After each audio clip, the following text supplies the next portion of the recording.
Hello मेरे प्यारे बच्चों, कैसे हैं आप सब। मैम तो बहुत अच्छी हैं और आशा करती हैं कि आप सब भी बहुत अच्छे हैं। मैं आशा करती हूँ आप सब मेरे ऑनलाइन सेशन में बहुत कुछ सीख रहे हैं और बहुत इन्जॉय भी कर रहे हैं। ठीक है, तो बच्चों हमने अपनी पहली वीडियोज़ में क्या सीखा था हिंदी में।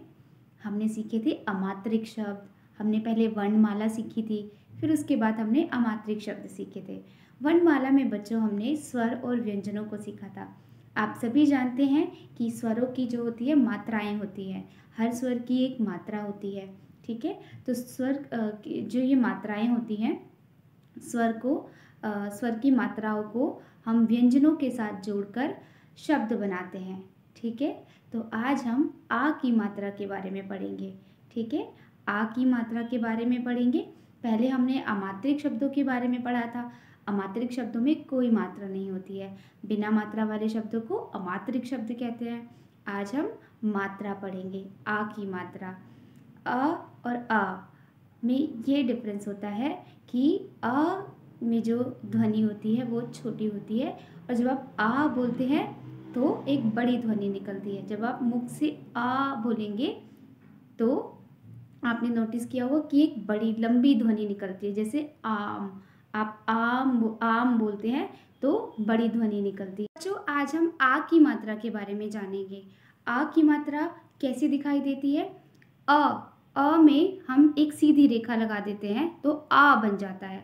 आप सब नोटिस कर रहे होंगे जब मैं आ बोलती हूँ तो मुख से एक लंबी ध्वनि निकलती है। तो आ में लंबी ध्वनि होती है और अ में छोटी ध्वनि होती है। ठीक है, तो आ की मात्रा एक सीधी रेखा होती है। ठीक है, तो बच्चों आज हम इस वीडियो के जरिए मैं आपको यह बताऊंगी कि कैसे हम व्यंजनों में आ की मात्रा लगाकर शब्द बनाते हैं। ठीक है, तो चलिए सीखते हैं। तो बच्चों आज हम आ की मात्रा का प्रयोग करना सीखेंगे। ठीक है, तो आप देख सकते हैं ये अ है, अ से अनार, और ये आ की मात्रा है। सीधी रेखा क्या होती है, आ की मात्रा। जब अ में आ की मात्रा का प्रयोग किया जाता है तो ये आ हो जाता है। एक लंबी ध्वनि सुनाई देती है और आ हो जाता है। क्या हो जाता है, आ। ठीक है, तो इसी तरह से बच्चों आज हम व्यंजनों में जब हम आ की मात्रा का प्रयोग करेंगे तो इनकी ध्वनि बदल जाती है।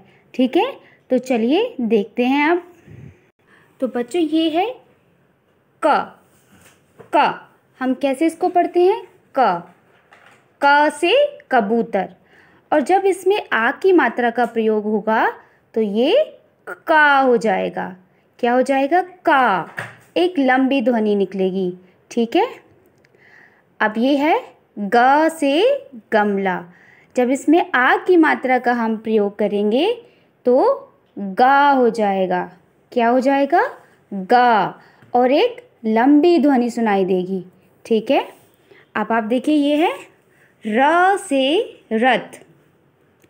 जब हम इसमें आ की मात्रा का प्रयोग करेंगे तो रा हो जाएगा, रा। ठीक है, तो जब भी हम व्यंजनों में आ की मात्रा का प्रयोग करेंगे तो एक लंबी ध्वनि हमें सुनाई देगी। ठीक है, अब आप देखिए त से तरबूज। आ की मात्रा जब हमने लगाई तो ये ता हो गया, ता। अब आप देखिए म से मछली। जब म से मछली में आ की मात्रा को लगाएंगे तो माँ हो जाएगा, माँ। स से सपेरा। स से सपेरा, जब आ की मात्रा को लगाया तो सा हो गया। ठीक है, तो आप देख पा रहे होंगे कि व्यंजनों में जब आ की मात्रा का प्रयोग कर रहे हैं तो ध्वनि बदल जा रही है, ध्वनि चेंज हो रही है। ब से बकरी। इसमें आ की मात्रा को लगाया तो बा हो गया, बा।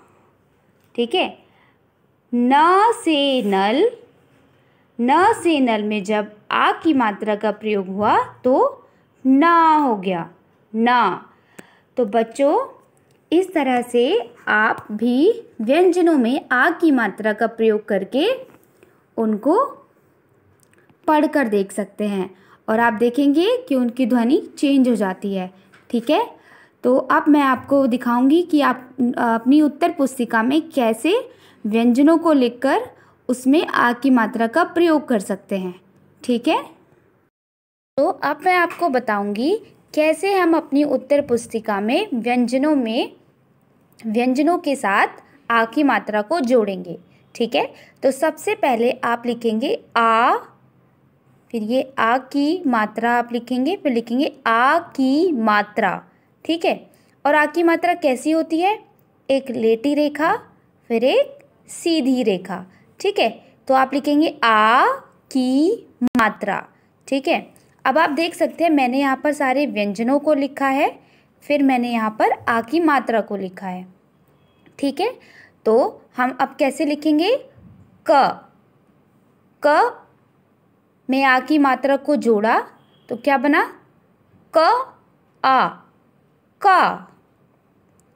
ख आ, ख। इसी तरह ग में जब आ की मात्रा को जोड़ा, ग आ, ग। घ आ, घ। इसी तरह च में जब हमने आ की मात्रा को जोड़ा तो च आ, च। ठीक है बच्चों, तो इसी तरह व्यंजनों में हम आ की मात्रा को जोड़ेंगे तो इनकी ध्वनि चेंज हो जाएगी।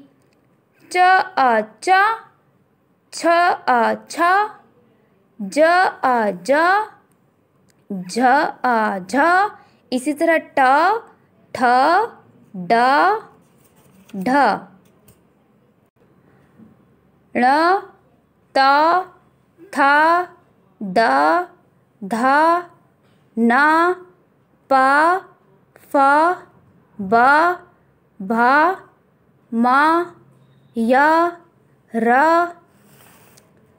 ल व श श स ह छ त्र ज्ञ। ठीक है, तो इसी तरह बच्चों आपको अपनी उत्तर पुस्तिका में व्यंजनों में आ की मात्रा को जोड़कर लिखना है। ठीक है बच्चों, आशा करती हूँ बच्चों आप सभी को आ की मात्रा समझ में आई होगी। अब आप सबको अपनी हिंदी की उत्तर पुस्तिका में इसी तरह से व्यंजनों को लिखना है और उसमें आ की मात्रा लगानी है और उसके बाद आपको मैम को भेजना है। ठीक है बच्चों।